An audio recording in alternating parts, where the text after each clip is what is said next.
అందరికీ శ్రావణ శుక్రవార శుభాకాంక్షలు. ఆ తల్లి ఆశీస్సులు మీ అందరికీ ఉండాలని మనస్ఫూర్తిగా కోరుకుంటున్నాను. పూజ అంటే గుర్తుకు వచ్చేది ముందుగా అమ్మవారి అలంకరణ. మనం అమ్మవారికి ఎంత మనస్ఫూర్తిగా పూజ చేసుకుంటున్నామో అది.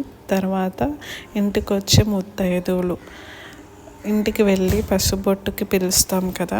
ఇప్పుడంటే కొంతమంది ఇంటికి వెళ్తున్నారు, కుదిరినప్పుడు మన సిచ్యువేషన్స్ బాగాలేనప్పుడు ఫోన్స్ చేసి పిలుస్తున్నాం. ఇప్పుడంటే ఫోన్స్ ఉన్నాయి. నా చిన్నప్పుడు ఇంటికి వెళ్ళి బొట్టు పెట్టే వాళ్ళం. ఒకవేళ వాళ్ళు లేనప్పుడు గుమ్మానికి బొట్టు పెట్టి వచ్చేవాళ్ళం. ఒకవేళ ఆ పక్కింటి వాళ్ళు చెప్పి పలానా వాళ్ళు వచ్చారు, మీకు పసుపు బొట్టు పెట్టడానికి వచ్చారని చెప్పేవాళ్ళు.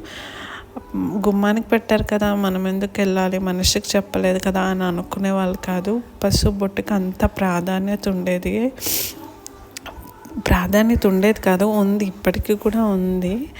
సో అలా అప్పుడు ఆ రోజుల్లో అలాగా, ఇప్పుడు ఇలాగా. ఎన్ని తరాలు వచ్చినా కూడా పసుపు బొట్టుకున్న విలువ, తాంబూలానికి విలువ తగ్గదు, చెరగదు కూడా.